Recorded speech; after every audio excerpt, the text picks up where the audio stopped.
우선 저는 UCSB에서 포닥을 하고 있는 신승우라고 합니다. 오늘 펠로십에서는 여러 가지 제가 하고 있는, 오늘 세미나에서는 여러 가지 제가 하고 있는 포닥 생활과 그리고 펠로십의 기회를 활용하는 데 있어서 어떻게 전략적으로 사용할 수 있을지 거기에 대해 제 생각들을 소개하는 그런 시간을 가지도록 하겠습니다. 이렇게 전체적으로 말씀을 드리기 전에 먼저 드리고 싶은 말씀이 오늘 드릴 제 생각들은 이제 저의 개인적인 의견이라서 이거를 무조건 맞다 이렇게 생각은 하지 마시고 저렇게 생각할 수도 있구나 이렇게 어떤 한 가지 방법으로 생각해 주시고 필요하신 부분을 뽑아서 활용해 주시면 좋을 것 같습니다. 혹시 지금 목록이 보이시나요? 네네. 슬라이드 쇼가 네, 약간 문제가 있는 것 같은데, 네네, 이제 잘 되는 것 같습니다. 이제 오늘 세미나에서 말씀드릴 내용을 전체적으로 이제 소개를 드리자면, 먼저 제 포닥과 펠로십 관련 정보를 드리기에 앞서서 어떤 연구들을 해서 어떤 펠로십들을 하고 있는지 간략하게 제 백그라운드를 말씀드릴 예정입니다. 그러고 나서 펠로십이 뭔지, 그것을 왜 신청하고 어떻게 신청할 수 있는지에 관련된 정보들을 같이 이야기해 볼 것이고요. 그리고 좀 더 예를 들면서 자세히 말씀드리기 위해서 저와 인연이 깊은 HFSP 펠로십과 박사후 국외연수 한국연구재단의 과제들을 이제 중심으로 말씀을 드릴 예정입니다.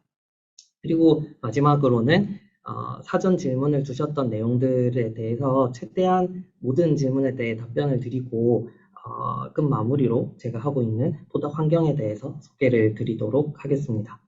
일단은 제가 박사를 받고 포닥으로 이렇게 진행을 하면서 분야를 제 개인적으로는 크게 바꾸는 그런 일이 있었습니다.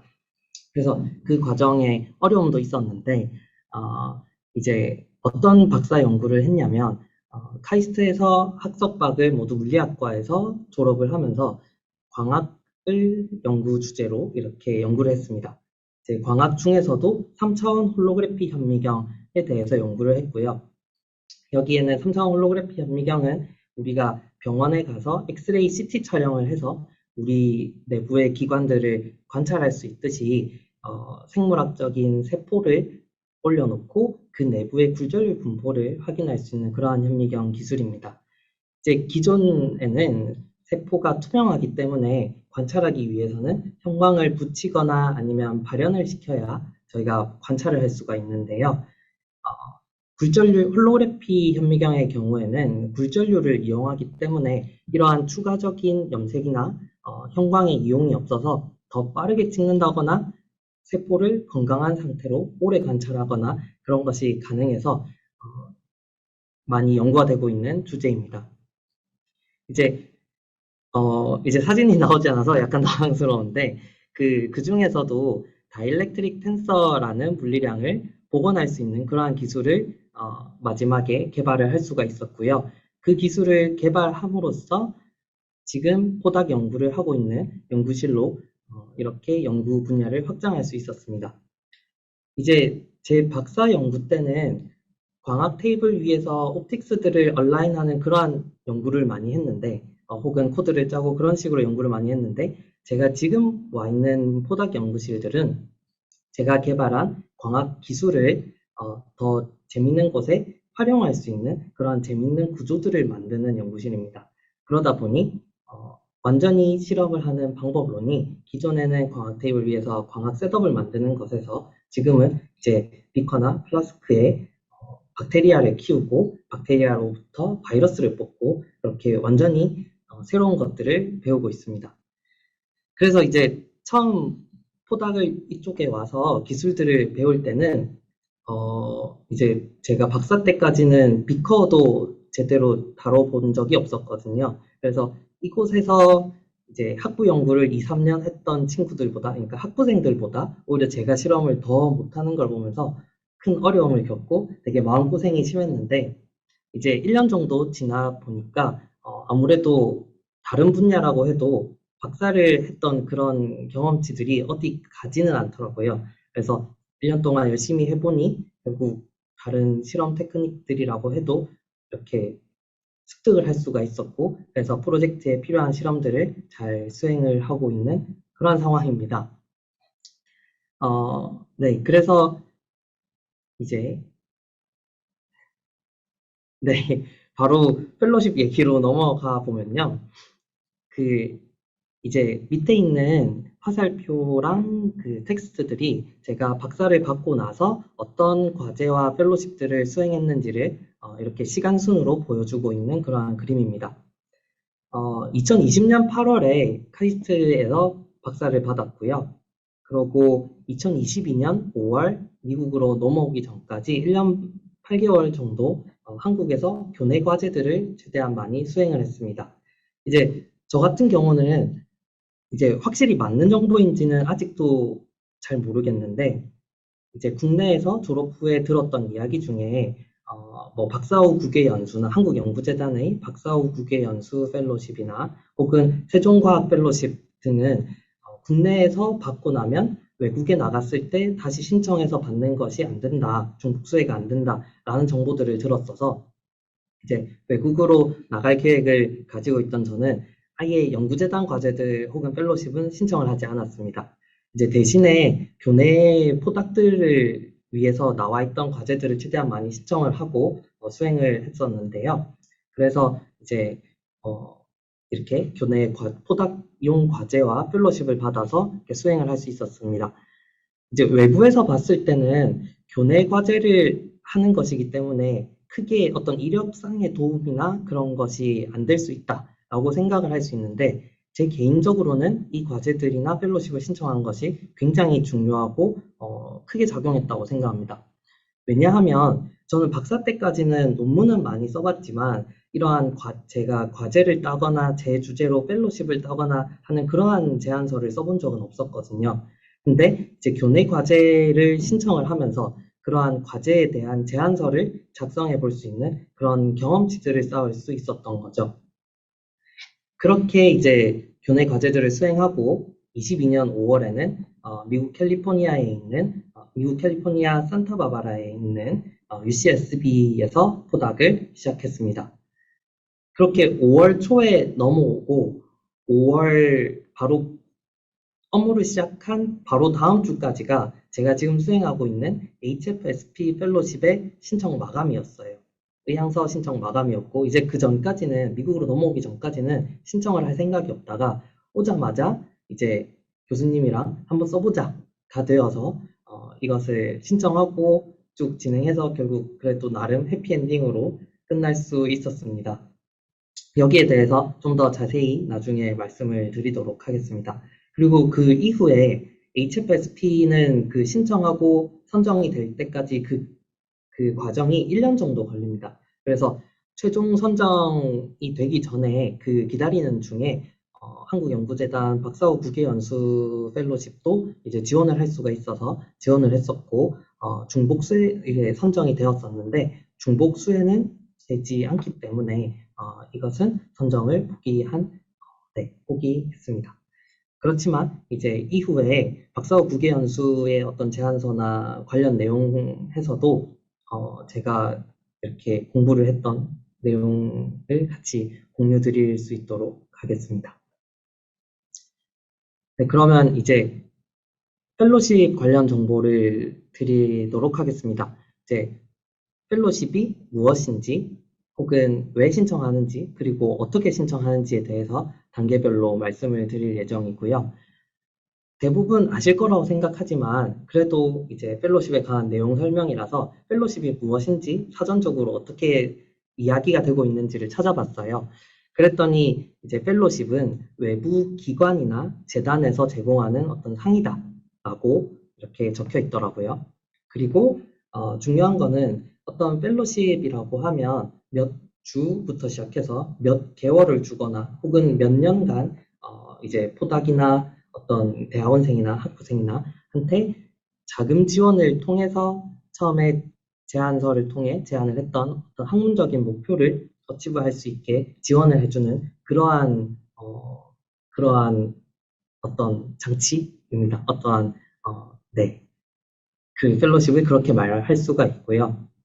그리고 펠로십을 통해서 이제 저희가 여러 가지 장점들을 습득을 할 수 있는데요. 그것에 관해서 어떤 것들이 있을지 말씀을 자세히 드리도록 하겠습니다.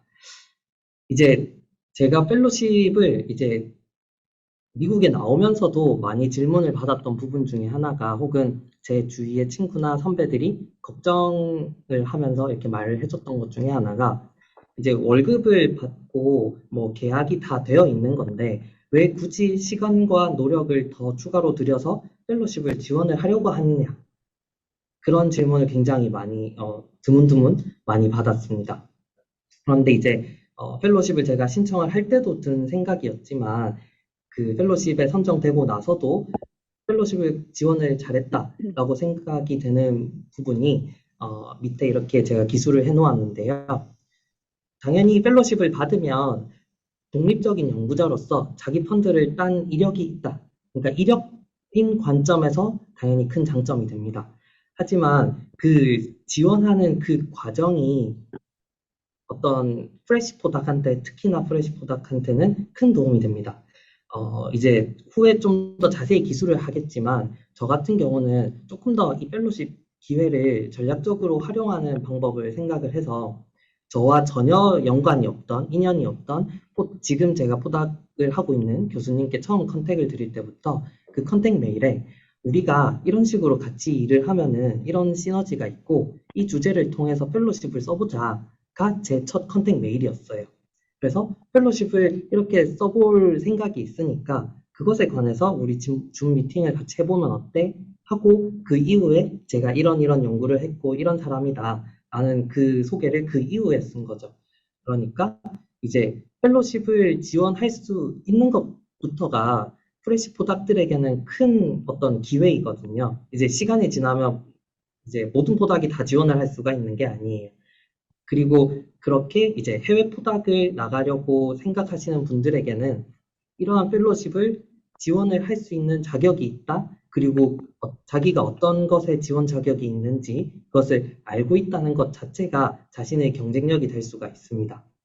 그리고 이제 펠로십을 지원하는 그 과정에서 교수님과 긴밀하게 협의를 해야 하니까 그 과정 또한 처음에 적응을 하는데 큰 도움이 될 수 있죠. 이것에 대해서는 추후에 좀 더 자세히 이야기를 해볼 수 있을 것 같습니다.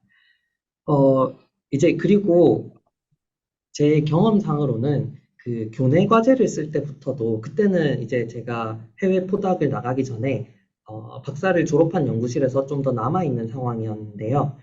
그런 상황에서는 제가 방금 말씀드린 어떤 다른 교수님과의 커넥션이라거나 아니면 다른 교수님과 미팅을 좀 더 이렇게 긴밀하게 한다. 이런 것이 전혀 관계가 없는 일인데도 불구하고 그때도 좋았던 것이 논문을 작성하는 거는 결국 어떤 프로젝트에서 일을 잘 마무리해 놓고 자신이 어떤 일을 했는지 한 문장으로 표현할 수 있는 그러한 일을 다른 브로드한 리더들에게 잘 전달하는 것이 목적인 라이팅이잖아요.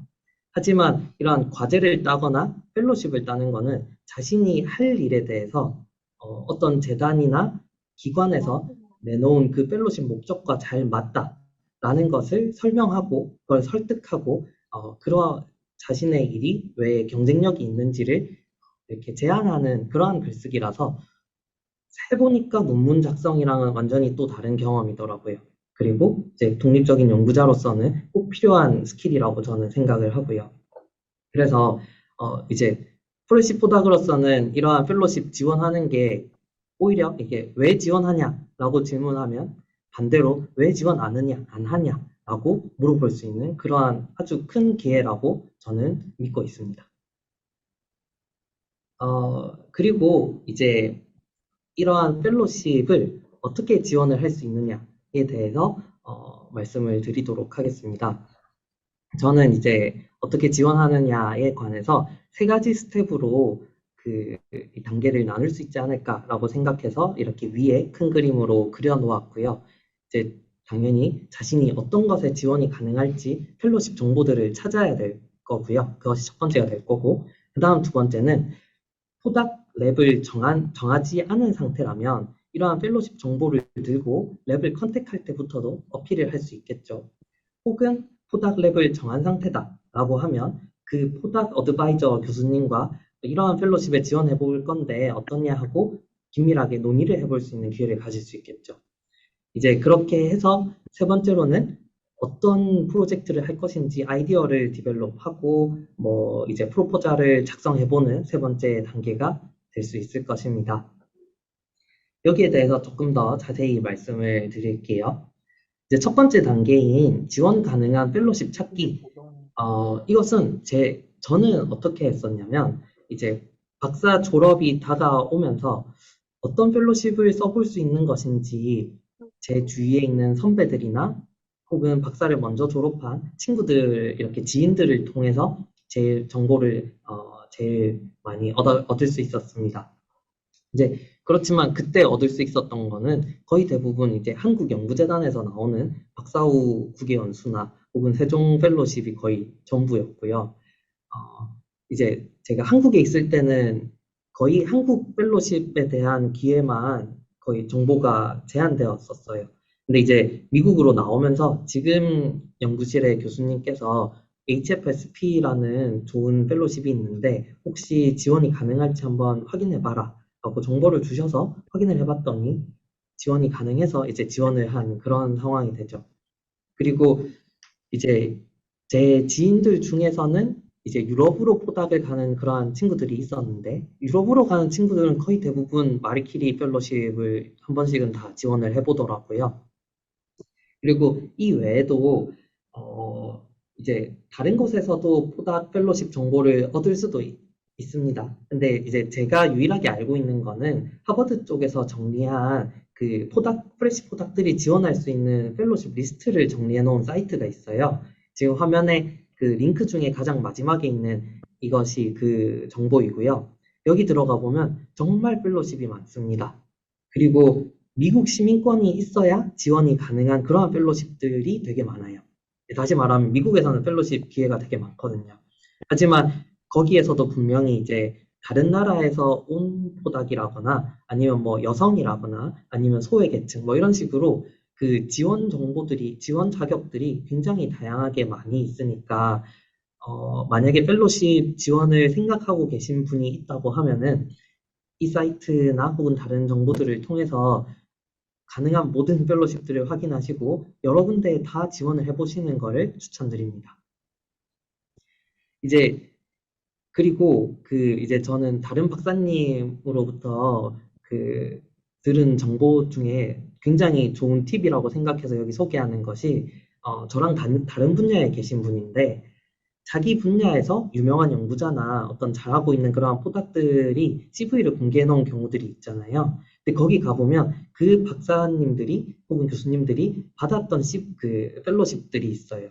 그러면 이제 분야별로 펠로십이 다 다양하게 다르기 때문에 제가 모든 정보를 제공하는 것이 거의 불가능하지만 본인의 분야에서 활동하고 있는 분들의 CV에 있는 펠로십들이라면 거의 높은 확률로 어떤 지원하시려고 하는 분도 펠로십 지원이 가능하겠죠. 그런 식으로 펠로십 정보도 확인이 가능합니다. 굉장히 효율적이라고 생각합니다. 네. 그리고 이제 두 번째로는 이러한 펠로십 정보를 찾고 나서 그것을 랩을 컨택할 때 혹은 이제 랩을 들어간 이후에 어드바이저와 논의를 하는 내용에 관련해서 말씀을 드리겠습니다. 이제 저도 제일 처음 포닥 지원을 할 때도 그랬는데 대부분의 이제 제 지인들의 어떤 포닥 랩 컨택을 하는 컨택 메일을 이제 받아서 보면은 대부분 메일의 전체 내용이 본인이 어떤 사람인지 소개하는데 메일이 많이 할당되어 있어요. 하지만 교수님들이 이제 바쁜 교수님들이 그런 것들을 다 보는데 관심이 없을 수 있거든요.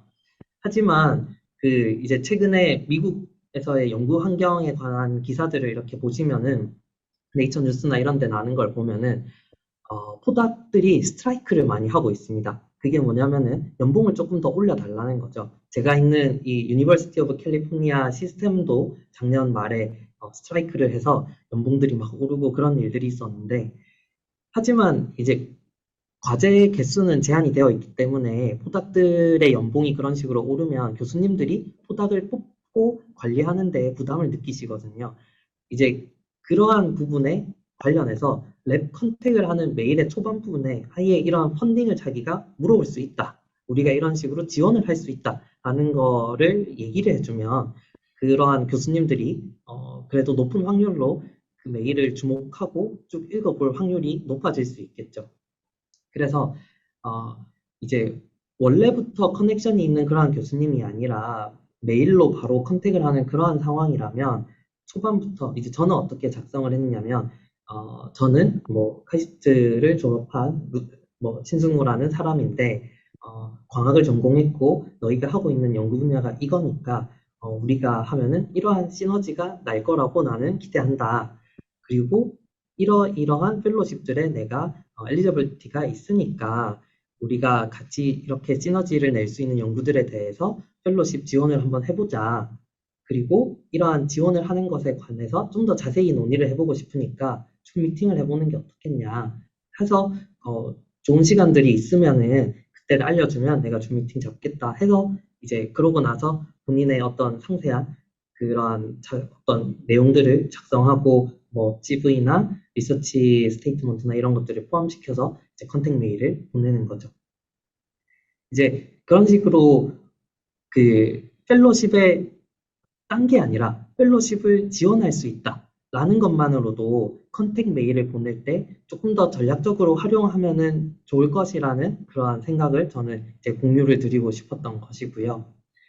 그리고 그 이제 특히 프레시 포닥으로서 자기가 어떤 것에 펠로십들을 지원할 수 있는지 그것들을 잘 알고 그리고 어떤 내용을 통해서 지원을 해보겠다. 이런 식으로 먼저 적극적으로 이야기를 하는 것도 굉장히 매력적으로 보일 수가 있거든요, 교수님들에게. 그래서 그런 것들도 그 랩 컨택을 하는 입장에서는 잘 활용하시면 좋을 것이라고 이제 말씀을 드리고 싶었습니다.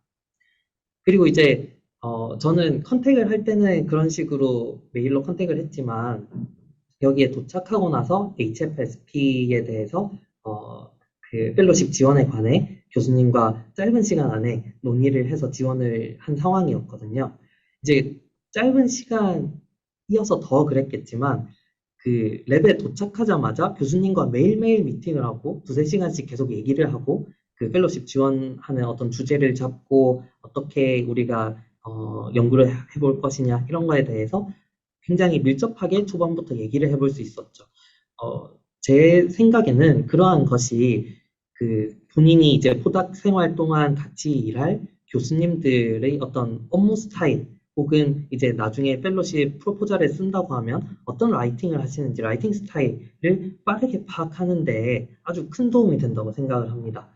이제 이런 펠로십 기회가 없으면은 결국 처음에 프로젝트를 잡고 프로젝트를 진행해 가면서 이제 어떤 트러블 슈팅을 하거나 하면서 교수님이랑 논의도 좀 해보고 이제 모든 일이 끝나고 나서야 논문을 쓸 때 되어서야 같이 라이팅을 해보니까 그때 되어서야 이제 교수님의 라이팅 스타일도 파악할 수 있고 그렇잖아요.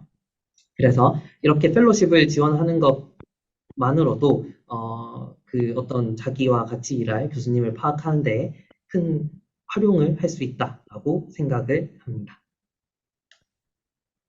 이제 마지막으로 그 프로포잘을 작성하는 데 있어서 이제 프로포잘을 작성하는 것이 펠로십을 지원하는 마지막 단계가 되겠죠.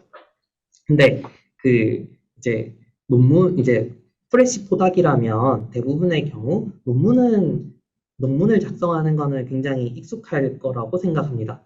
하지만 펠로십이나 어떤 자기 주제를 가지고 쓰는 과제의 제안서는 확실히 다른 성격이라는 거를 말씀을 드리고 싶고요. 이제 앞서 말씀을 드렸지만 마찬가지로 이제 논문은 결국 자신이 마무리해 놓은 일에 대해서 그 일이 어떠한 일인지를 리더들이 쉽게 이해할 수 있도록 잘 전달하는 것이 그 목적인데 프로포절의 경우에는 결국 이 펠로십을 내는 재단이나 기관이 따로 있는 거죠. 그래서 항상 그 공고를 보면 이 펠로십은 어떤 것에 목적이 있는지, 혹은 이 과제는 어떤 목적이 있는지 그 목적이 있습니다. 그러면 우리가 라이팅을 할 때도 혹은 그 펠로십 프로젝트를 잡을 때도 그 아이디어를 그 목적에 부합하도록 잡아야 되는 거죠. 그리고 그 프로젝트를 잡았다면 그러한 목적이 잘 드러나도록 프로포절의 라이팅을 해야 할 것입니다. 그것이 제가 생각했을 때는 논문이랑 좀 많이 차별화되는 프로포절 라이팅이 되지 않을까라고 생각을 하고요. 간단히 예를 들어서 HFSP 같은 경우는 이제 목적을 기술해 놓은 것이 하이리스크한 프로젝트더라도 펀더멘탈하게 중요한 과제를 하면은 자신들은 좀 더 크게 메리트를 두고 있다라는 거를 이제 기술을 해두고 있어요.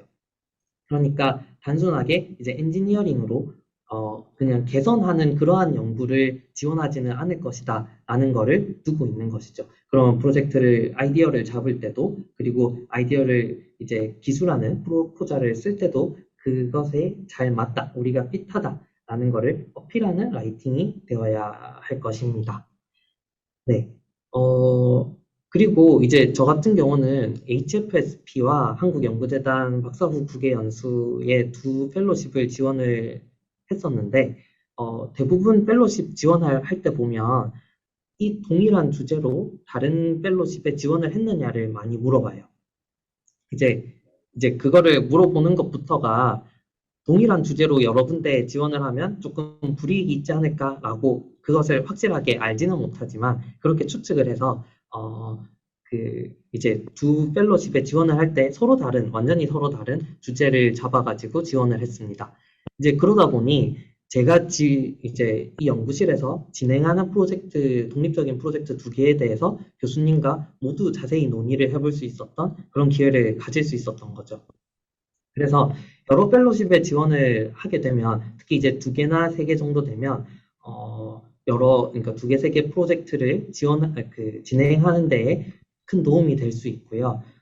제 개인적인 어떤 경험이나 생각으로는 딱 하나의 프로젝트만 진행을 하는 것보다는 적어도 두 개 정도의 프로젝트를 같이 진행하면 결국에 뭐 한쪽 프로젝트에서 진행하다가 필요한 제품이나 어떤 사야 되는 것들을 이제 사고 기다리는 동안에 그 다음 프로젝트를 하고 그 다음 프로젝트를 하다가 어떤 문제에 막혀서 생각하는 시간이 필요하면 이걸 생각하면서 기다리는 동안에 또 다른 프로젝트를 하고 이런 식으로 병렬적으로 할 수 있어서 효율적이라고 생각하거든요. 이렇게 여러 프로젝트를 하는 상황에서도 여러 펠로십에 지원을 하면 큰 장점을 가질 수 있다고 생각합니다. 네, 이제 그리고 마지막 그 이야기도 결국 앞서 말씀드린 것처럼 이제 교수님이랑 긴밀하게 작업을 하면서 교수님 스타일을 빠르게 파악할 수 있다. 그리고 그걸 통해서 이제 새 연구실에 빨리 적응을 할 수 있다는 그러한 장점을 그 장점이 꽤 크다고 저는 생각을 합니다. 이제 저는 작년에 HFSP 포닥 펠로십을 지원해서 올해 초에 선정이 되어서 지금 수행을 하고 있고요. 그래서 HFSP와 박사후 국외 연수는 제가 직접 지원을 했었고 또 선정이 됐었기 때문에 조금 더 자세하게 말씀을 드릴 수 있지 않을까 싶어서 이 두 펠로십에 대해서는 좀 더 자세히 말씀을 드리도록 하겠습니다. 이제 먼저 HFSP 펠로십 같은 경우에는 이렇게 어떠한 이제 제가 좀 더 제너럴한 말씀을 드리자면 어떠한 펠로십에 지원을 하는 경우에도 해당 연도에 공고가 새로 이제 그전 연도에 공고가 있겠지만 그 해 연도에 공고가 새로 납니다. 그래서 그걸 항상 다운받으셔서 이제 거기에 설명된 어떤 목적이나 그리고 채점 기준이나 이런 것들을 다 확인하시면 좋을 것 같고요. 그리고 이제 이 자료는 한국 HFSP 이사님이 계세요. 그분이 이제 HFSP의 홍보를 위해서 한글로 번역된 버전을 이제 한국연구재단이나 이런 곳에 공유를 해두고 계시니까 이제 혹시 관심이 있으신 분들은 다운받아서 활용하시면 좋을 것 같습니다. 네, 그래서 HFSP의 공고에 설명되어 있는 내용을 보면은 이제 생명과학 분야에서 다학제, 다대륙 공동연구를 지원하는 프로그램이라고 되어 있습니다. 그리고 이제 밑에 설립 목적을 확인하시면 생명과학 기초 연구이고요. 그래서 우리가 HFSP는 결국에 좀 더 생명과학에 관련된 그러한 프로젝트들을 지원하는 펠로십이라고 이해하시면 될 것 같습니다. 그리고 중요한 부분은 전 세계 연구자가 참여가 가능하다는 부분인데요. 어, 이제, 네. 그 지원할 수 있는 연구자의 지원 자격 요건을 보면 박사를 받은 국가에서 다른 국가로 옮겨서 포닥을 해야 HFSP를 지원할 수가 있습니다. 이제 이러한 부분은 미국에서 박사를 받으신 분들은 조금 불리할 수도 있는 부분인데 바꿔서 생각을 해보면 한국에서 미국으로 혹은 한국에서 유럽으로 가는 분들도 모두 HFSP에 지원을 할 수 있다는 그러한 큰 장점이 되겠습니다. 그리고 미국에서 미국으로 그대로 포닥을 이어서 하시는 분들을 이제 저희가 이제 경쟁의 관점에서 놓고 보면 제쳐놓고 저희가 지원을 할 수 있는 그러한 장점이 될 수가 있는 거죠. 이제 조금 더 자세히 어떤 트랙이 있는지를 말씀을 드리겠습니다. HFSP의 경우에는 여기는 지금 포닥 펠로십에 대해서 기술이 되어 있는데 먼저 큰 틀로는 교수님들 그리고 연구실들이 연합해서 이제 그랜트를 딸 수 있는 그러한 트랙이 하나가 있고요. 다른 트랙이 포스닥 펠로십입니다. 그리고 이 포스닥 펠로십 안에서도 장기 연수, 학제간 연수 지원 이런 식으로 LTF, CDF 이런 식으로 투 트랙으로 나누어져 있습니다. 어떻게 다른 것이냐면 LTF의 경우에는 박사를 받을 때부터 생명과학에서 박사를 받으신 분들이 지원할 수 있는 펠로십이에요. 그리고 CDF의 경우에는 이제 생명과학이 아니라 물리, 화학, 수학 이런 다른 분야에서 전공을 했고 포닥을 할 때 생명과학 관련 분야로 이렇게 도전을 하는 그러한 사람들을 지원하기 위한 그러한 트랙입니다. 이제 저 같은 경우는 지금도 물리학과에 있지만 이제 한국에서 연구하던 것이 광학 기술이었고 현미경 개발이었고 이제 제가 포닥을 지금 하고 있는 분야는 이러한 광학 기술을 이용해서 바이오 피지컬한 현상을 만들어내서 관찰하고 새로운 어떤 생물 물리를 찾고 그러한 일을 하고 있거든요. 그래서 어떤 다른 분야에서 생명과학 관련 연구를 할 때 지원할 수 있는 트랙은 CDF다라고 이해를 하시면 되겠습니다. 이제 그 회원 이제 이 HFSP 경우에는 각국의 정부들이 이제 연합 뭐라고 해야 되지? 다 같이 이렇게 돈을 내서 공동 국제 기구를 만들어서 HFSP5라고 하는 어떤 국제 기구를 만들어서 이 펠로십과 리서치 그랜트를 운영을 하고 있는 그러한 상황이거든요. 그래서 이제 돈을 이제 펀딩을 하고 있는 회원국, 비회원국으로 이렇게 나눠져 있는데 이제 비회원국이라고 해도 어떤 선정되는 거에 어떤 불리한 그러한 요소가 있지는 않다고 제가 들었습니다. 하지만 우리나라는 일단 회원국이라서 그러한 걱정도 따로 하실 필요는 없고요. 그리고 HFSP에 선정이 되면 이제 맨 마지막에 이제 지원을 어떻게 받을 수 있는지를 볼 수 있는데 총 3년 동안 저희가 해마다 약 6만 불 정도로 이렇게 꾸준히 지원을 받습니다. 그리고 해마다 7,200불 정도로 여행 혹은 연구 경비라는 것을 받는데 그것을 이용해서 학회를 간다거나 혹은 연구에 필요한 어떤 기구를 산다거나 그런 식으로 소비를 할 수 있는 작은 그랜트 머니처럼 그런 식으로 돈을 따로 추가로 더 받습니다. 네, 그래서 이제 제가 생각할 때 펠로십을 지원할 때 자세히 봤던 부분은 이러한 프로그램 개요 그리고 여기서 지원하고 있는 대상을 어떻게 설명하는지를 좀 더 자세히 보고 여기에 맞춰서 펠로십 프로포잘을 작성을 했습니다. 이제 왜냐하면 이제 앞서 말씀드린 것처럼 펠로십은 결국 재단이나 기관에서 내는 그러한 어떤 출자를 하는 그러한 어떤 펀딩이고요. 그렇기 때문에 그 기관에서 입맛에 맞는 사람들을 뽑기 때문에 프로포절을 쓸 때부터 그것을 잘 확인하고 쓰시는 것이 유리하겠죠. 이제 여기에 보면은 프로그램 개요에서 경력 초기 단계 연구자, 그러니까 저희로 치면 프레시 포닥이 되겠죠. 그리고 과거에 수행했던 연구와 다른 연구를 타 국가에서 수행하는 프로그램이라고 되어 있습니다. 그러니까 결국에 자신이 어떤 연구를 수행했는지도 프로포절에서 잘 작성을 해야 할 것이고, 후각 연구가 기존에 자신이 했던 연구와 어떻게 다른지도 잘 기술을 해야 할 것입니다. 그 차별점을 잘 기술하는 것이 굉장히 중요한데, 이제 그 밑에 프로그램 트랙에서 설명이 되어 있는 것을 가서 이제 참고를 해볼게요. 여기 보면 지원 대상이 그 학제간 연수 지원을 같이 보겠습니다. 여기 보면 지원 대상의 뒷부분에 생명과학 분야와 융합 연구를 희망하는 박사 후 연수 희망자라고 되어 있습니다. 그리고 이제 LTF에 대해서도 지원 대상의 뒤쪽에 보면 과거 수행 연구와는 다른 새로운 연구 주제를 희망하는 희망자라고 되어 있습니다. 이제 이 내용들을 확인하고 보면 이제 저는 어떻게 생각을 했냐면, 이제 과거에 수행했던 연구와 색다른 새로운 연구를 할 거다. 완전 연구 분야가 달라진다. 라는 것을 잘 어필하는 것도 중요한데, 기존의 분야와 융합을 했을 때 어떻게 시너지가 나는지, 그 융합 연구 안의 어떤 장점을 잘 어필하는 것도 중요하다고 생각을 했습니다. 그래서 이 HFSP 프로포절을 쓸 때는 그러한 부분에 포커스를 두고 작성을 했고요.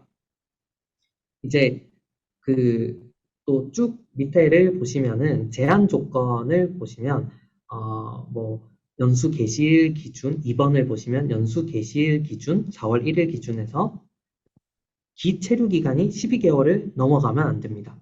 그러니까 무슨 말이냐면, 이미 그 포닥을 하는 그 해외 포닥을 하는 그 연구실에서 지낸 지가 1년이 넘어 있으면은 HFSP는 지원을 못 한다는 소리입니다. 그러니 무슨 말이냐면, 이게 되게 저는 HFSP 지원의 지원 자격 부분에서는 가장 중요한 부분이라고 생각을 하는데요. 첫 해에만 지원을 할 수 있다라는 소리입니다. 근데 이제 굉장히 애매하게 제가 적당하게 예를 들기가 어려울 수는 있는데, 예를 들어 5월 초에 미국에 도착을 했는데 너무 HFSP 지원 기간이 빡빡하네 라고 생각해서 다음 해에 지원해야지 라고 넘겨버리면, 그 다음에는 이미 자기가 1년을 지낸 상황이라서 지원을 못하는 상황이 될 수 있다는 거죠. 혹은 이제 그 뭐 1, 2월에 휴학을 가는 것이 예정이 되어 있는 그런 상황이다라고 하면 이제 1, 2월에 포닥을 가는 것을 이제 합의를 해놓고 뭐 7월이나 8월 이후에 가는 상황이라고 하면, 포닥을 시작하기 전에 그 해의 5월에도 이미 같이 지원을 해볼 수 있습니다. 이제 이제 제가 적당하게 지금 맞는 예시로 그 기간을 잡았는지는 조금 헷갈리는데요. 중요한 부분은 이러한 제한 조건이 있으니 본인들의 어떤 포닥 일정에 잘 맞추어서 잘 계산을 해서 이러한 기회를 그냥 헛되이 날리지 않도록 하는 것이 중요합니다. 이제 저도 그 여러 이제 주위의 다른 박사님들이 그 되게 실적도 좋고 하신 박사님들이 이러한 제한 조건을 모르고 나중에 HFSP를 지원해 볼까 했다가, 나는 너무 오래 미국에 있어서 1년이 넘어버려서 지원을 못하네 라고 해서 지원을 못하는 경우를 굉장히 많이 봤거든요. 이제 거꾸로 말하면 이제 그런 식으로 경쟁력이 있는 다른 경쟁자들이 제쳐질 수는 있겠죠. 근데 어쨌든 본인의 기준에서 보면은 자신이 활용할 수 있는 기회를 그냥 이제 허공에 날리는 것은 너무 아까우니까 이것을 잘 챙겨서 활용하시기를 바랍니다. 그리고 이제 같이 포닥하는 그 연수 호스트가 어드바이저 교수님이 기존에 박사를 연구를 할 때 공동 연구를 했거나 공동 저자를 했거나 하면은 이 HFSP 지원에 제한이 되니까 잘 알아두시면 좋을 것 같습니다.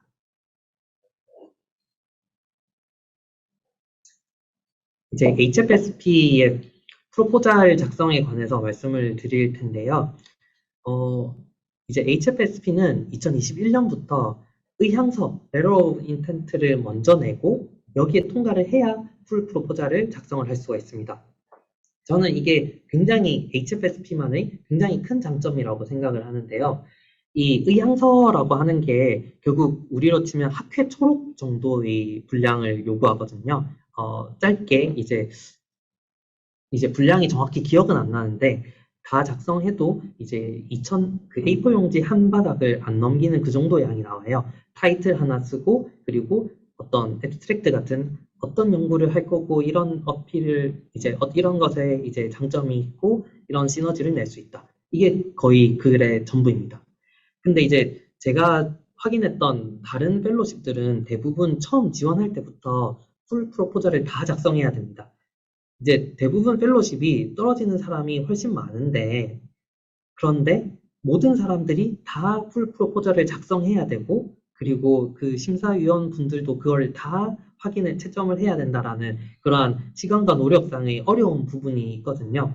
그렇지만 HFSP의 경우에 이러한 의향서를 간단하게 내고 여기에 통과를 해야 그 다음에 이제 확률이 높은 사람들만 풀 프로포저를 작성할 수 있다. 이렇게 되니까 조금 더 가벼운 마음으로 지원해 볼 수 있다라는 지원자의 관점에서는 이제 큰 장점이 될 수 있겠죠. 그리고 이 기간을 보시면 1단계 연구 의향서가 5월 중순입니다. 그리고 8월 중에 통보가 되고 9월 말에 풀 프로포저를 제출합니다. 그러니까 그 중간에 거의 4개월 정도 시간이 남게 되는 거죠.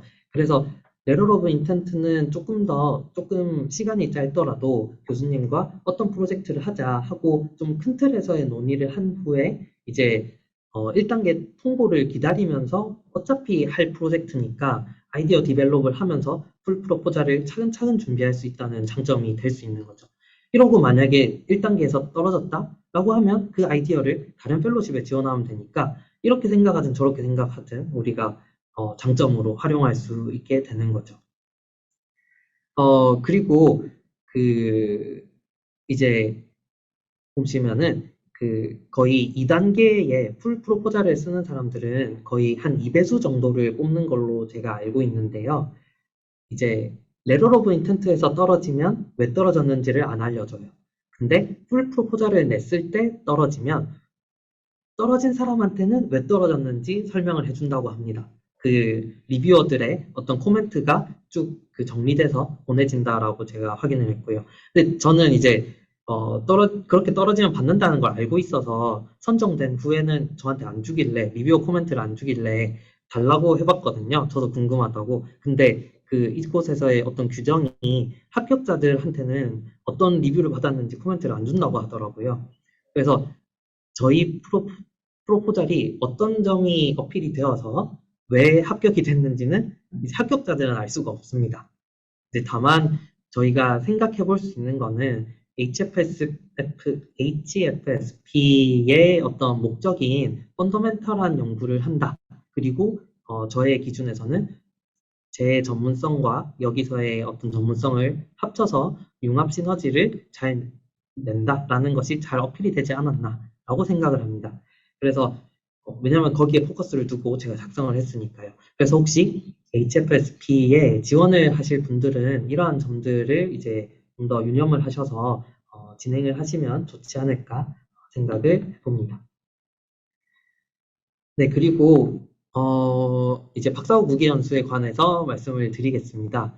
이제 박사후 국외연수의 경우에는 저는 지금 포닥 연구실이 지원할 때부터 박사후 국외연수를 지원할 수 있다라고 어필을 하면서 제가 컨택을 했어요.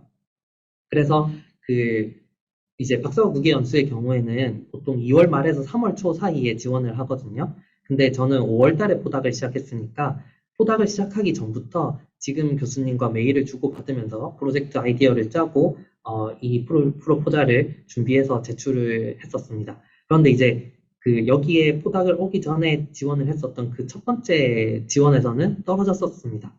그게 여기서 미국에 도착하고 바로 다음날, 첫 출근 그 다음날 아침에 떨어졌다고 이렇게 와 있더라고요. 근데 저는 되게 자신만만하게 지금 교수님한테 저 될 수 있을 거다 자신만만하게 이렇게 어필을 해놨었는데 바로 다음날 떨어졌다고 이렇게 이야기를 하기가 굉장히 어렵더라고요. 근데 어쨌든 이러한 우여곡절이 있고 이제 교수님이 괜찮다 대신에 HFSP를 지원해보자 해서 지원을 한 게 이제 HFSP였고요. 그리고 HFSP 결과를 기다리면서 이제 올해 초에 박사후 국외연수를 다시 작년에 지원했던 주제를 좀 더 이제 프리리미너리 결과를 담아서 다시 지원을 했었고, 이제 올해는 선정이 될 수 있었던 거죠. 네, 여기에 대해서 이제 관련해서 말씀을 조금 드리겠습니다. 제가 생각했을 때 좀 특별하고 재밌다라고 생각했던 부분은, 네, 재밌다고 생각했던 부분은 본인이 한국에서 그 박사를 받고 졸업한 그 연구기관, 저로 치면 이제 카이스트인데요. 카이스트가 이 펠로십을 받으면 주관 연구기관이 됩니다. 저는 UCSB에서 포닥을 하고 있음에도 불구하고 만약에 이 국외연수를 받게 되면 카이스트가 주관 연구기관이 됩니다. 그래서 카이스트를 통해서 저에게 이제 펀딩이 전달이 되는 그러한 시스템이고요. 그렇기 때문에 그 주관 연구기관인 이제 카이스트라고 계속 이야기를 하겠습니다. 카이스트의 담당자분이 필요하고, 그리고 카이스트에서 제 그 박사 졸업 교수님이 이 관련된 어떤 사람으로 들어와 있어야 돼요. 인볼브가 되어 있어야 되는 거죠. 그래서 이제 박사후 국외연수는 그 프로포자를 준비하는 것도 중요한데, 이제 한국과 시차가 항상 있다 보니까 항상 교수님께 먼저 연락을 드려서 이런 걸 지원할 거고 이런 교수님 도움이 필요하다라는 거를 미리 말씀을 드려야 합니다. 저 같은 경우는 처음 지원을 할 때 제가 한국에서 지원을 했음에도 불구하고 당연히 미국으로 포닥을 가니까 미국이 주관 기관일 줄 알았거든요. 그래서 이게 학교 측이랑 다 이야기를 안 했다가 나중에 알게 되어서 굉장히 급박하게 하느라 고생을 했던 경험이 있습니다. 특히나 이제 미국에 와서 그런 일이 혹은 유럽이나 이렇게 다른 데 가서 그 주관 연구기관과 커뮤니케이션에 문제가 생기면 시차 때문에 최대 하루의 딜레이를 두고 연락이 왔다 갔다 할 수 있거든요. 근데 보면은 그 이제 워킹데이로 따지면 주관 연구기관 검토 기간이 일주일이 채 안 돼요. 그래서 굉장히 그 쫓길 수가 있습니다. 프로포저를 다 써놓고 신청을 못 할 수가 있어요. 그래서 항상 이걸 신청하실 때는 미리 이러한 사항이 있구나 라는 거를 알아두시면 좋을 것 같습니다. 이제 특히나 카이스트 같은 경우는 그 박사후 국외연수 공지가 나는 시점에 카이스트 포탈에 이거 관련해서 그 담당자분이 항상 공지를 하시니까 잘 챙겨서 확인을 하시면 좋을 것 같습니다. 이제 앞서서도 말씀을 드렸듯이 이러한 펠로십은 사업 목적이 굉장히 중요하고 프로포저를 작성할 때 굉장히 중요합니다. 그래서 확인을 해보시면 그 이제 취득 연구자에게 박사학위 취득 연구자에게 그 연구기관에서 연수할 수 있는 기회를 제공한다. 그리고 지속성을 유지하고 질적 향상을 유도한다. 라는 말이 이제 기술이 되어 있습니다. 그래서 프로포자를 작성할 때도 이제 연수할 수 있는 기회를 제공하느냐, 제공할 수 있다라는 것에 대해서도 이제 잘 작성을 하시면은 좋겠다라고 이제 생각을 합니다. 이제 저로 예를 들면 저는 광학을 전공했는데 생물 물리에 이렇게 뛰어들어서 하는 입장이라 여기 제가 지금 포닥 연구실에서 하고 있는 연구에 대해서는 백그라운드가 하나도 없었어요. 이제 그러한 상황들을 잘 기술을 하면서 이러한 박사후 국외연수 펠로십을 받으면 이제 이러한 상황에서 이 미국에서 연수할 때 큰 도움이 될 수 있다라는 것을 이제 잘 기술을 했죠. 그리고 어떤 질적 향상의 관점에서도 제 원래의 전문성과 이곳에서의 어떤 연수 과정에서의 전문성 탑재, 뭐라고 해야 되지? 전문성을 더 추가하면 저의 어떤 융합 연구의 능력이 질적으로 향상될 수 있다라는 것을 계속 프로포절에서 계속 강조해서 작성을 했거든요. 그러한 부분을 이제 국외연수에 지원을 하실 분들은 각자 본인의 상황에 맞추어서 잘 작성하시면 좋을 것 같습니다. 그리고 이제 그 지원 규모나 기간에 대해서도 이렇게 기술이 되어 있는데요. 이제 조금 더 빠르게 말씀을 드리면 그 연수 기관에 대해서도 이렇게 설명이 되어 있어요. 그리고 박사후 국외연수 프로포자를 작성할 때도 이 기관이 왜 이 주제에 적합한지를 작성하는 란이 있습니다. 그래서 예를 들면 이제 저 같은 경우는 UCSB에 소프트웨어 피직스를 하는 굉장히 좋은 교수님들께서 다 모여 계세요. 그리고 뭐 일주일에 한 번씩 소프트웨어 피직스에 관련된 세미나도 계속 열리고 있고, 이런 식으로 어떤 국제적인 네트워크를 형성하는 데도 도움이 되고, 이제 바로 진행되고 있는 연구들을 이제 확인할 수 있는 도움도 있고, 그러한 어떤 연구기관의 장점도 잘 기술할 수 있으면 좋고요. 또 연구기간이 1년이라는 점도 중요합니다. 이제 제가 첫 번째 지원을 했을 때, 떨어졌을 때, 그 리뷰어 코멘트를 받은 것 중에 어떤 리뷰어 분께서 말씀해 주신 것이, 그 박사후 국외 연수는 지원 기간이 1년인데 지금 기술되어 있는 프로젝트는 1년 안에 끝내기 어려워 보인다라는 내용이 있었거든요. 그러니까 지원할 때 어떤 이것이 1년 안에 끝날 수 있는 일이라는 거를 이제 뭐 프리리미너리 데이터가 있으면 더 좋겠죠. 그런 식으로 잘 작성하는 것이 중요하다고 생각합니다. 네. 그렇고요. 이제 왼쪽에 여기 제일 밑에 당구 표시를 보시면 연수 지도교수 확인서라는 것이 있습니다. 이제 지원할 때 이 확인서를 꼭 내야 되는데, 대부분의 경우는 국외 연수의 해외 지도교수는 외국인일 확률이 높겠죠. 그렇다고 하면 이 교수님이 이 확인서를 작성해서 저희가 한국어로 번역을 해서 제출을 해야 되거든요. 그러면 그 어떤 듀보다 조금 더 일찍 교수님께 말씀을 드려서 미리 받는 것이 도움이 됩니다. 네, 그리고 이제 그 옆에 보시면은 이런 식으로 그 자세히 어떤 공고를 보시면 펠로십이 어떤 것을 기준으로 평가를 하고 있는지도 모두 클리어하게 이렇게 나와 있으니까요. 꼭 확인하시고 여기에 맞추어서 펠로십 프로포저를 작성하는 것이 도움이 된다고 생각합니다. 그리고 제가 앞에서 빠뜨렸는데 HFSB도 그 홈페이지에 가시면 그 리뷰어의 어떤 크라이테리어가 어떻게 되는지가 이런 점수별로 다 안내가 되어 있어요. 그러니까 그 다큐멘트도 잘 이렇게 확인을 하셔서 프로포저를 작성하시면 도움이 될 거라고 생각합니다. 이제 이렇게 해서 제가 그 가지고 있는 그 펠로십에 대해서 의견을 말씀을 드리고 싶습니다. 이제 뭐니 해도 이제 저희처럼 포닥에게 가장 중요한 거는 이러한 돈보다 연구가 되겠죠.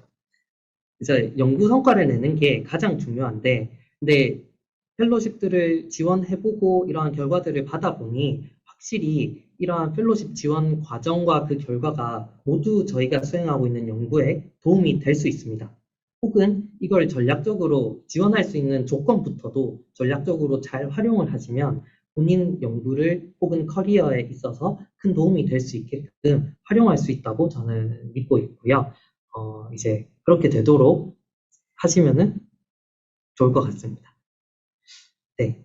그렇게 해서 그 준비된 슬라이드는 다 마무리가 되었습니다. 이제 이후로는 사전 질문에 대한 답변과 제 주위 포닥 환경에 대한 소개가 살짝 남아 있는데요. 마리키리 펠로십을 받게 되셨는데, 내년부터 포닥을 진행하실 예정이시고요. 중복 수령할 수 있을까요? 그리고 실험 장비 구매 등 펠로십으로는 부족한데 연구 비용 지원을 요청하는 것. 네, 일단은 저는 해보니 HFSP 펠로십이나 한국연구재단이나 모두 중복 수혜를 불가능하다라고 표현을 하고 있습니다. 그리고 이제 저 같은 경우는 이제 한국연구재단 과제도 선정이 되고 HFSP도 선정이 됐지만 둘 다 지원할 때 결과를 못 받은 상황이었어요. 근데 이제 확실하게 어떤 오피셜한 서류로 받은 건 아니지만 그 중복 수혜가 되지 않는다라는 게 이제 서류에 나와 있는데 그 과정에서 선정이 된 이후에 다른 데 지원을 하면 그게 문제가 될 수 있다고 이렇게 말씀을 해주시더라고요. 그래서 이제 저는 마리큐리 펠로십은 잘 모르겠으나 이제 어떤 중복 수혜가 가능하신지 확인을 해보시는 것을 추천드리고요. 그리고 만약에 마리키리 펠로십이 중복 수혜를 허락한다고 하더라도 신청하실 다른 펠로십도 그것을 허락하는지 그것을 확인하시고 해보면 좋을 것 같습니다. 그리고 보통 펠로십 같은 경우는 이제 이제 저로 예를 들면은 제가 원래 계약을 해서 받을 연봉이 있었고, 이제 HFSP를 통해서 받는 그 펠로십 금액이 거기에 어떤 부분을 지원해 줄 수 있어서 남는 부분을 이제 교수님이 지원해 주시는, 그러니까 모두 제 월급에 들어가게 됩니다. 그리고 펠로십에서 약간 좀 필요한데 써라라고 하는 그 어떤 실험비 정도를 주는 거는 보통은 굉장히 적은 비용을 주죠. 그래서 그 연구 환경 구축에는 호스트에게 지원 요청을 하는 게 저는 일반적이라고 알고 있습니다.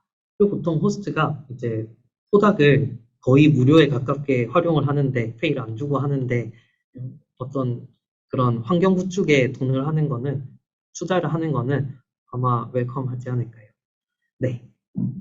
그리고 그 다음 질문을 보시면, 펠로십으로 받는 급여와 프로젝트에 참여했을 때 받는 급여가 다른가요?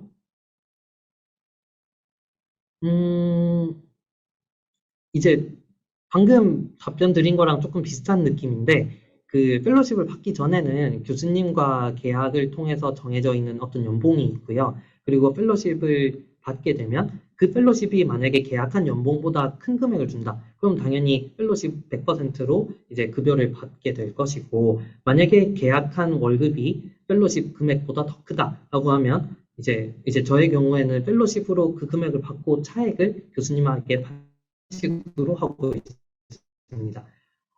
이러한 상황이 조금 미국에서는 일반적인 것 같고요. 그리고 교수님에 따라서는 이렇게 펠로십을 따오면 한 몇 퍼센트 정도 이렇게 증가 정도는, 그러니까 연봉을 조금 더 좋게 만들어주는 상황이 있다고는 들었는데, 프로젝트 참여했을 때 받는 급여는 제가 어떤 말씀이신지 잘 모르겠어서 이거는 그냥 급여 관련해서는 이렇게 상황이 됩니다. 그 다음에 펠로십 주제를 정할 때 어떻게 정했는지, 연구한 주제에서 벗어난 주제를 정하니 의문이 생긴다는 답변을 받아서. 네, 저와 이렇게 질문을 봤을 때는 저와 상황이 비슷하다라고 생각을 합니다. 일단은 저부터가 제가 연구한 어떤 주제, 그러니까 제가 연구했던 내용은 새로운 기술을 개발한 것이었고, 저는 이 개발한 기술을 가지고 좀 더 임팩트 큰 결과를 낼 수 있게 재밌는 것에 가져다 쓰겠다. 그렇게 생각하고 포닥 주제를 막 찾았어요. 그래서 당연히 연구 주제가 달라질 수밖에 없었죠. 그래서 펠로십 주제도 이제 그렇게 찾은 것 중에 제일 핏한 거, 그러니까 재밌는 구조를 만드는 연구실에 왔고, 그래서 제 기술을 가져다 쓰는 것으로 주제를 정했습니다. 네. 그리고 본인의 어떤 전문성과 융합을 시키면 좀 더 시너지가 날 수 있다면, 혹은 시너지가 날 수 있는 부분을 찾으셔서 어필을 하면 좀 더 좋지 않을까 생각을 합니다. 그 다음 질문을 보시면 해외 교수님들에게 컨택 메일을 보낼 때 답을 많이 안 주신다고 알고 있습니다. 그쵸? 확률을 높이는 추가적인 노하우 같은, 네. 어, 그쵸. 일단은 저도 많이 그런 이야기를 들었고, 지금 지도 교수님께도 처음 메일을 보냈을 때 한 달 정도, 한 달 넘게 답변이 안 왔었어요. 그리고 그때는 이런 식으로 펠로십을 전략적으로 활용해서 컨택 메일을 보낼 생각을 못 했어서 그냥 메일 전체가 제 소개고 이런 연구했고 이런 식으로 되게 재미없게 메일을 보냈거든요. 이제 그렇게 해서 답을 못 받았는데 저는 이 연구실에 꼭 오고 싶었기 때문에 다시 이제 리마인더 메일을 보냈습니다. 근데 리마인더 메일을 보낼 때 이제 첫 번째 이제 너랑 내가 같이 연구하면은 이런 재밌는 주제를 해서 시너지 낼 수 있고 이걸로 이렇게 펠로십들에 지원해 볼 수 있어. 그러고 이거에 관련해서 미팅을 좀 더 자세히 해보면 좋겠어. 그래서 미팅할 수 있는 시간 좀 알려줄래 하고 그냥 바로 메일을 보냈어요. 그렇게 했을 때 이제 바로 다음날 새벽에 이제 답장을 받았죠. 제 생각에는 그런 식으로 이제 교수님들이 아무래도 그런 포닥을 채용할 때 펀딩에 좀 고민이 있을 수 있으니까, 그리고 포닥으로서 이제 그런 펀딩을 끌어올 수 있는 능력이 있다. 혹은 펀딩을 자기가 알고 있다라는 것을 어필하기 위해서도 컨택 메일에 그런 내용을 추가하는 것이 도움이 될 거라고 생각합니다. 그 다음 질문이 이제 국립연구소로 가게 될 경우에 펠로십에 대한 지원 및 수혜가 가능할까요? 일단은 제가 연구소로 가서도 이게 적용이 가능한지는 알지 못합니다. 다만 HFSP를 지원할 때도 그 이제 어떤 제가 있을 기관을 선택하거나 이런 그런 이제 그 웹사이트 상에서 신청을 하게 되는데 거기에 항목 중에 연구소들이 있었거든요. 그런 관점에서 보면은 가능하지 않을까 싶은데요.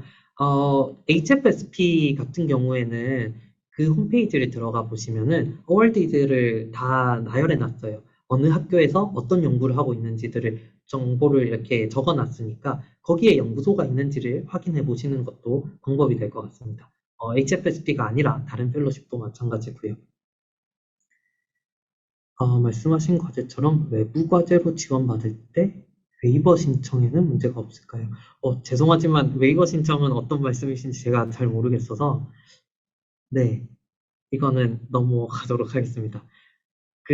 제가 여기 이제 쿠센 세미나를 준비하면서 정보를 들은 것이 이 쿠센 플랫폼 안에 멘토 서비스가 있다고 하더라고요. 그래서 혹시 제가 답변을 못 드리는 질문이 있으시거나 혹은 다른 질문이 생각나시는 게 있으시면 그쪽에 등록을 해주시면 제가 최대한 아는 만큼 혹은 모르는 것을 이렇게 잘 찾아보고 답변을 드릴 수 있도록 노력을 할 테니까요. 그쪽으로 질문을 주시면 좋을 것 같습니다.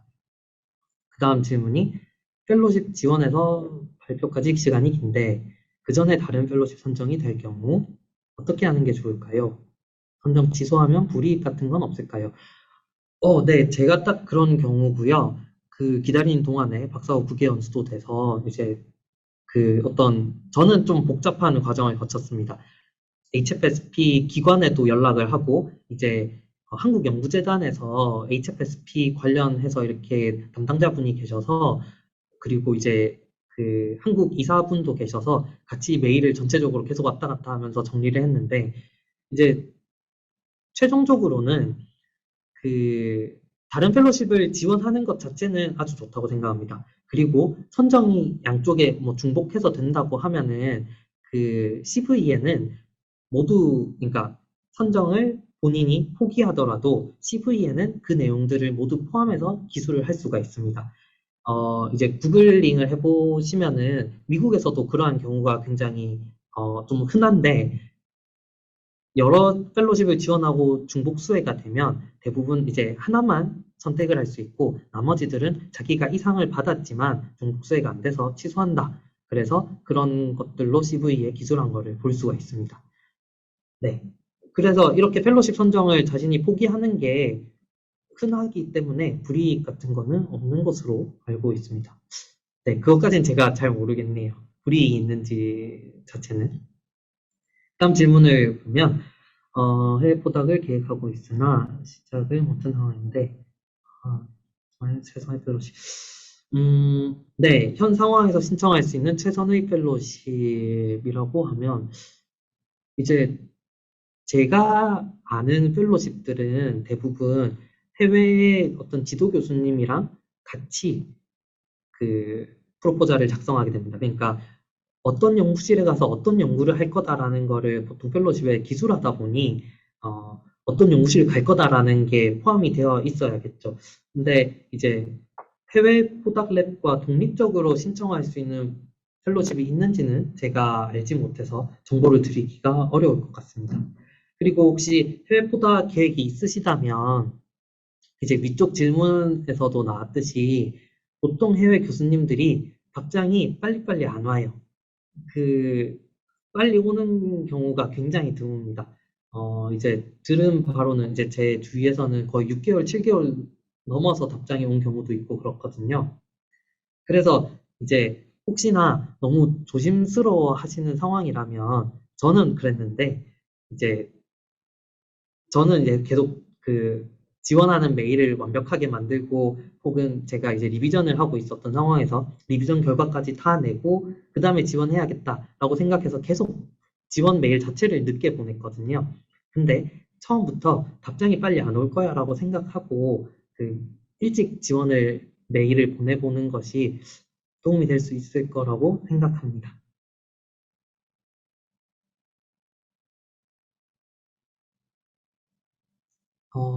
박사과정생 연구지원 사업을 수행한 적이 있는데 NRF의 국외 연수 지원 사업에 영향을 미칠까요?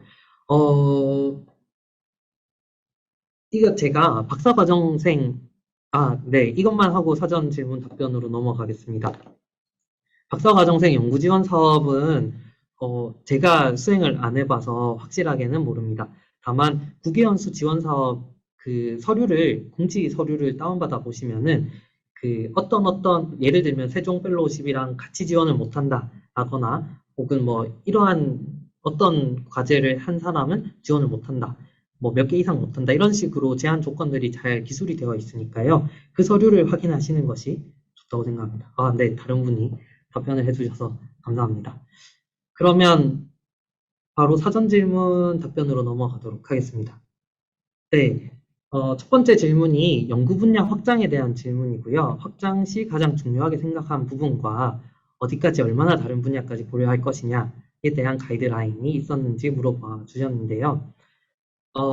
일단 첫 번째 질문인 가장 중요하게 생각한 부분은 저는 기본적으로 제가 개발한 기술을 어디에 가져다 써서, 그러니까 다른 사람이 제 기술을 가져가가지고 활용되는 걸 기다리기에는 너무 늦다고 생각했습니다. 그리고 제가 가져가면 가장 빨리 써볼 수 있으니까.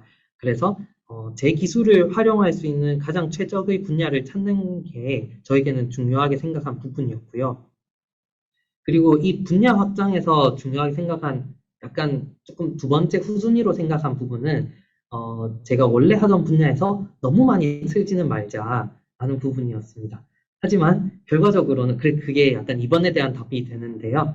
하지만 이제 와서 보니 생각보다 많이 틀어지게 되었죠. 그래서 조금 고생을 초반에 많이 했는데 어쨌든 처음에 고려할 때는 이렇게 고려를 해서 선택을 했습니다. 기초과학을 하시고 포닥을 어플리케이션의 분야에 하실 때, 어, 이제 아마도 어떤 관련성이나 그런 게 있으신 상황에서 이제 지원을 하시려고 하시는 거겠죠. 이제 저의 경험에 비춰서 이렇게 답변을 드리자면, 이제 어떤 기초과학을 한 그 베이스가 그 지원하시려고 하는 그 어플리케이션에 시너지로 작용할 수 있거나 혹은 활용할 수 있는 전문성이 된다고 하면 그 부분을 좀 더 어필을 해서 내가 이 사람들보다 내가 이거를 했기 때문에 이러한 기초과학을 했기 때문에 좀 더 베이스가 탄탄하고 더 잘할 수 있다. 혹은 시너지가 날 수 있다. 라는 식으로 어필을 하면 좋을 거라고 생각합니다. 미국에서 한국 국적 외국인으로서 지원할 수 있는 펠로십 및 제약.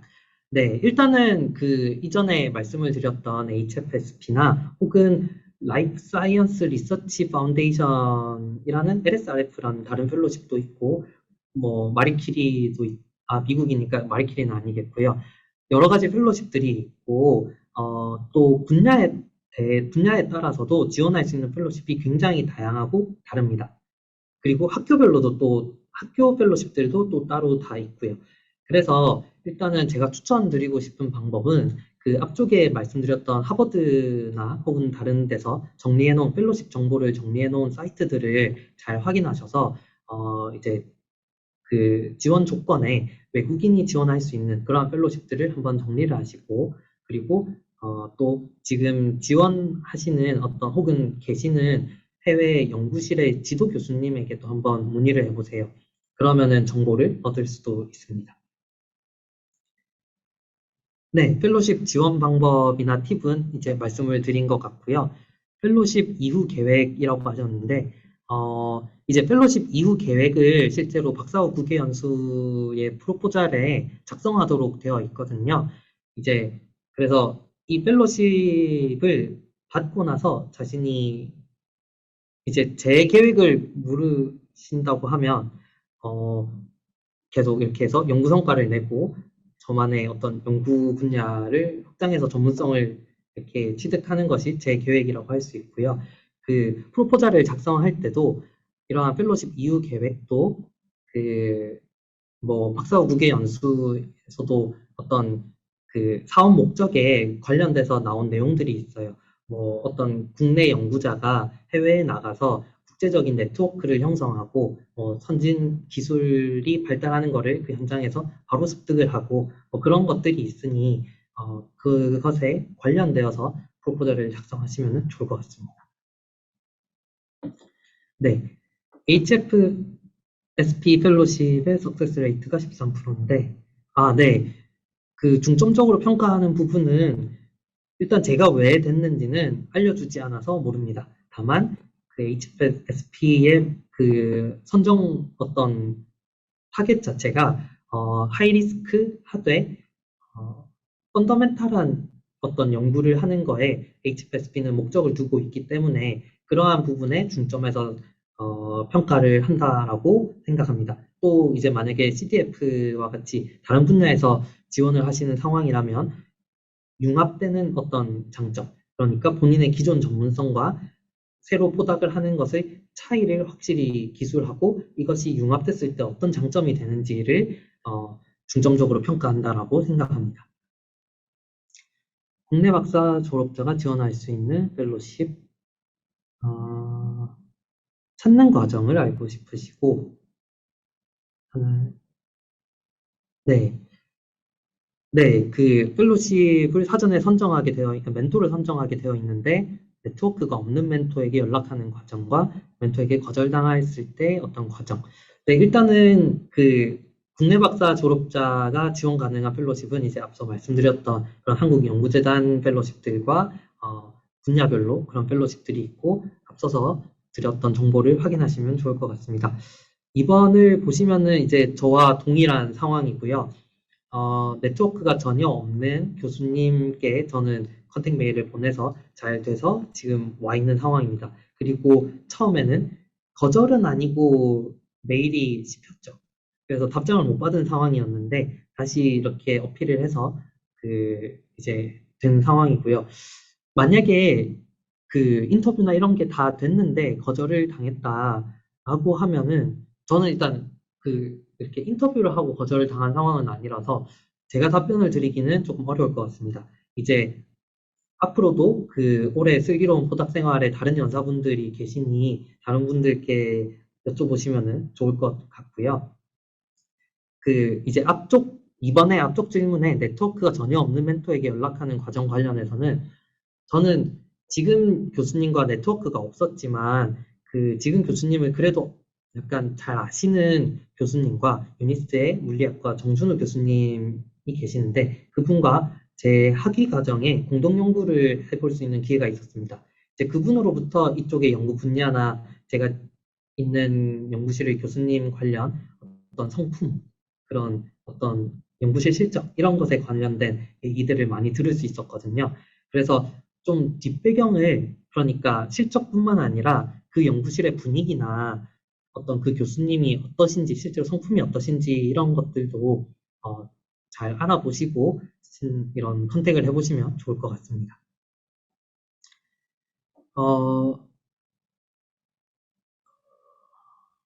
그 펠로십을 따지 않고 컨택을 하고 같이 딸 수 있을지 하게 된다면 연구 분야를 모르는 채로 연구를 해야만 하는 것이 아닌가. 네, 그쵸.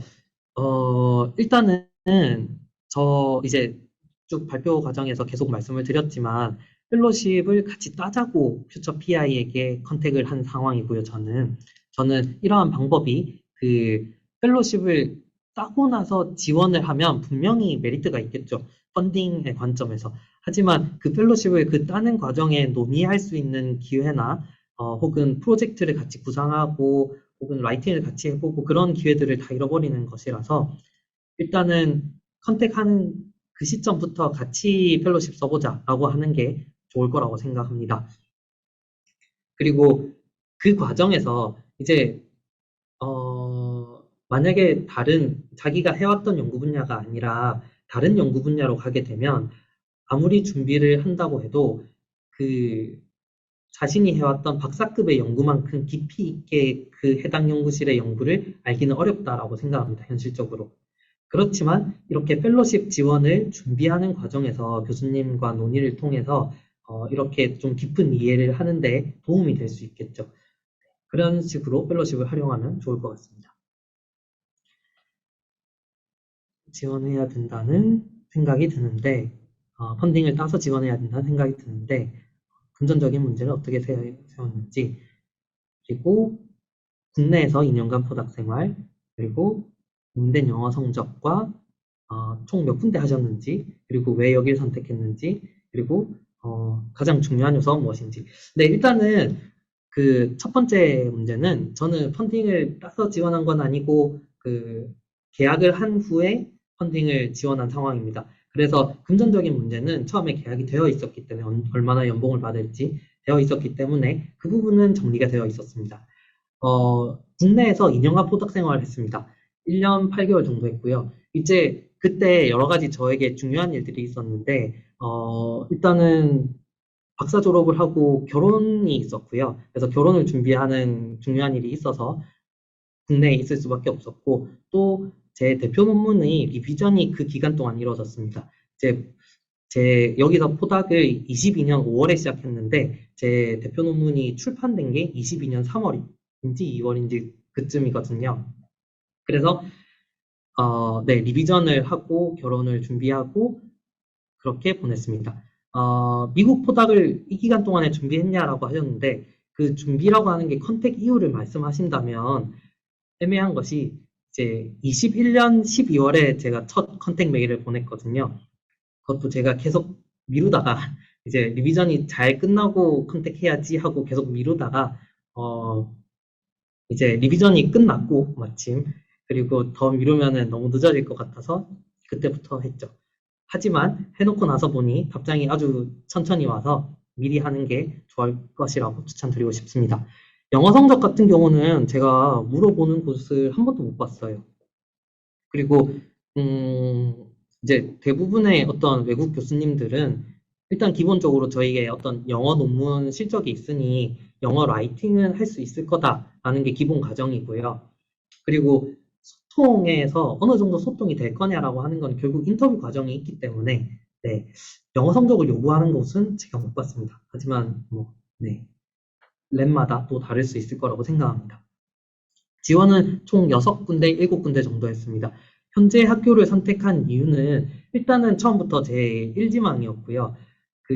제가 개발했던 기술과 그 핏이 가장 잘 맞아 떨어진다라고 생각을 했습니다. 이제 제 기술을 살짝 소개시켜 드리면 이제 기존의 어떤 형광현미경들보다 더 추가적인 정보를 주면서 그 어떤 분자들이 방향적으로 어떻게 배열되어 있는지를 3차원으로 다 제공을 하면서 훨씬 빠르게 찍을 수가 있거든요. 근데 제가 지금 연구하는 연구실은 그 구조체를 만드는데 그 구조체 구성하는 애들의 방향 정보도 중요하면서 동력학을 만들기 때문에 그 다이나믹스를 빠르게 찍는 것도 중요합니다. 이제 그래서 이제 시간 해상도를 높이면 거기에 늦게 찍어서 안 보이던 물리를 볼 수 있을 거다. 이런 식으로 해서 제가 어필을 해서 지원을 했죠. 그리고 제가 선택을 할 때도 그래서 여기가 좋다라고 생각한 부분이 있었습니다. 그리고 5번째 질문이랑 연결해서 말씀을 드리면 저는 연구 실적을 내는 것도 중요한데 이 포닥 과정도 모두 이제 당연히 모든 각자 다 다른 생각이 있을 거라고 생각을 합니다. 일단 저는 포닥 과정도 제 인생의 한 부분이기 때문에 여기서의 어떤 생활 요소도 무시할 수 없다고 생각을 했거든요. 이제 가장 크게는 미국에 왔는데 이 지역이 안전한가? 그게 저에게는 가장 궁금하고 중요한 요소 중에 하나였습니다. 그리고 지도 교수님의 성품이 어떠한가? 그것 또한 아주 중요한 문제였습니다.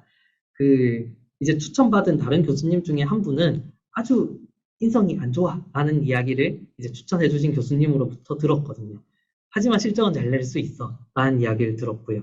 근데 제가 지금 있는 연구실의 교수님은 성품도 아주 좋으시다 라고 이야기를 들었고 와서 같이 생활을 해보니 진짜 성품이 굉장히 좋으세요. 그리고 제가 현재 있는 이 산타바바라 지역이 미국에서도 정말 손에 꼽히게 안전하고 자연 환경도 캘리포니아라고 생각하면 흔히 생각하는 그러한 좋은 날씨와 환경을 가지고 있습니다. 그래서 이제 개인적으로는 한국보다 좀 더 안전하지 않나라는 그런 좋은 생각도 가지고 있고요. 그래서 이러한 요소들을 고려해서 선택을 했습니다. 펠로십 선정 경쟁력을 높이기 방법은 이제 앞서 말씀드린 여러 가지 내용이 있지만 한 문장으로 줄이면은 프로포절을 목적에 맞춰서 잘 써야 된다가 될 수 있겠죠. 돌아간다면은 바로 잡거나 정진하고자 하는 일상 속 습관이라고 하면 네, 지금 상황에서는 저는 영어로 커뮤니케이션 하는 그런 것을 좀 더 뭐라고 해야 되지? 노력할 것 같습니다. 이제 뭐 영어 라이팅이나 혹은 리딩은 우리가 논문을 작업해야 되니까 당연히 늘 수밖에 없는데 커뮤니케이션은 제가 노력을 하긴 했지만 좀 늦게 시작을 했거든요, 공부를. 그 대학원 과정 중에서. 하지만 우리가 대학원 들어갈 때부터 박사를 한다고 하면 6, 7년은 대학원에 있을 거다라는 게 보장되어 있는데 그 과정에 조금씩 시간을 투자해서 꾸준히 했으면 얼마나 좋았을까라는 거를 매일 느끼고 있습니다. 펠로십 지원 준비의 가장 필수적인 부분은 아무래도 어떤 펠로십이 자기에게 맞는가를 찾는 것이겠죠. 그러고 나서 이제 교수님과도 이야기하고 주제도 잡고 할 수 있을 거라고 생각합니다. 해외 포닥을 하시는 분 중에 펠로십 기회를 받는 분, 이제 제 주위를 보면 혹은 제 지인들을 보면 일단 지원 자체는 대부분 합니다. 뭐 유럽에서는 마리키리, 뭐 여기서도 각자 다 학교별로 혹은 국내 펠로십들 다 지원을 많이 하고요. 모두가 다 선정돼서 하고 있지는 않습니다. 하지만 거의 연구실마다 그래도 한두 명씩은 펠로십을 보고 볼 수 있고요. 네. 특히 이제 그 외국인들이 많이 있는, 그러니까 미국인들이 많이 있는 랩 같은 경우는 펠로십을 가지고 있는 포닥들이 많아요. 대학원생도 그렇고. 저희 연구실만 해도 제가 이제 제일 많았을 때 포닥들이 5명이었, 저 포함 5명이었는데, 4명, 저 포함해서 4명이 다 펠로십을 받고 있었거든요. 네. 그래서 그 정도 받고 있습니다. 하지만 제가 공식적인 통계를 가지고 있는 건 아니라서 정확한 정보는 아닐 수 있습니다. 프레시 박사의 경우 지원하면 언제 하면 좋을지 하는지 궁금합니다. 일단 펠로십 기회는 프레시 포닥에게 가장 많습니다. 그리고 프레시 포닥일 때 펠로십 기회를 잘 누리셨으면 좋겠어요. 지원할 수 있는 펠로십이 되게 다양하고 많거든요. 그래서 잘 찾아서 지원을 하시면 좋겠습니다. 이제 선배들과 논의를 통해서 정보도 얻고 그 지금 지도 교수님으로부터도 정보를 얻어서 저는 펠로십을 지원해야겠다는 생각이 있었기 때문에 그런 식으로 펠로십 정보를 얻고 거기에 대해 지원을 해서 잡을 수 있었습니다. 석사 학생인데 박사 주제와 다르게 확장한다. 어떤 계기로 어떻게 연구 주제를 정하셨는지 궁금합니다. 일단은 저는 계속 아카데미아로 계속 제 커리어를 쭉 가고 싶었고 박사 때 하던 주제를 계속하면 결국에 제 박사 때 지도 교수님과 똑같은 어떤 박사가 되는 거다라고 생각을 했습니다. 혹은 부분집합일 수 있겠죠. 그 교수님이 커버하고 있는 것 중에. 그래서 저는 이제 제가 어떤 탑재한 그 전문성을 다른 분야로 이렇게 뻗어나가서 확장을 시키면 좋겠다라는 생각을 해서 분야를 확장했고요. 어떻게 연구 주제를 정했냐고 하면 이제 앞서 답변 드린 것처럼 제 기술을 더 임팩 있게 이렇게 보일 수 있는 다른 연구에 이제 연구를 찾아서 지원을 했습니다. 네, 이제 본인의 의지였는지 일어난 일인지 여쭤보셨는데 제 의지로 지원 이렇게 확장을 했습니다. 이것은 이제 세미나 동안에 말씀을 드린 것 같고요. 네, 이것도 계속 말씀을 드린 것 같습니다. 운 좋게 펠로십을 받게 되었지만 포닥으로 일할 수 있다는 것 외에 혜택이나 장점. 펠로십을 받아 포닥한다는 것이 커리어. 일단은 그 질문 주신 분은 이미 펠로십을 받은 거라고 제가 이해를 하고요. 그런 상황이라고 하면 뭐 혜택이나 장점이라고 하면 일단은 CV에 한 줄 추가할 수 있다는 게 장점이 되겠죠. 그리고 이제 아무래도 포닥이 계약직이니 교수님이 언제든 자를 수 있는데 이제 본인의 어떤 펀딩을 가지고 있으면 조금 더 안정적으로 연구를 수행할 수 있지 않을까라고 생각합니다. 그리고 독립된 연구자로서 자신의 어떤 연구 주제로 펀딩을 따와봤다라고 하는 게 저는 그 자체로도 이력에 도움이 된다고 생각합니다. 네, 이거는 세미나에서 많이 말씀을 드린 것 같고요. 꼭 해주고 싶으신 말이 있다면 어떤 말이 있는지, 이제 연구가 결국에 밝혀진 것에서 안 밝혀진 것, 다른 사람들이 개발하지 못했던 것들을 개발하는 과정이잖아요. 그래서 결국에 프로젝트가 성공하기 전까지는 계속 실패를 하는 것이고, 계속 트러블 슈팅을 하는 것이죠. 근데 그 과정이 너무 지난하고, 고통스럽다라고 생각합니다. 저도 그렇게 느끼고요. 하지만, 이제 좋은 어드바이저와, 그러니까 같이 이렇게 논의를 하면서 계속 꾸준히 노력을 하면, 결국 그 실패를 거듭해서 성공이라는 과실을 얻을 수 있다고 생각하고 믿기 때문에, 저를 포함해서 모두 힘을 내고 재밌는 연구를 할 수 있으면 좋을 것 같습니다. 네. 뒤에 산타바바라 지역에 대한 소개가 있었는데, 세미나 시간이 다 되어서 이거는 생략하도록 하겠습니다. 네, 들어주셔서 감사합니다.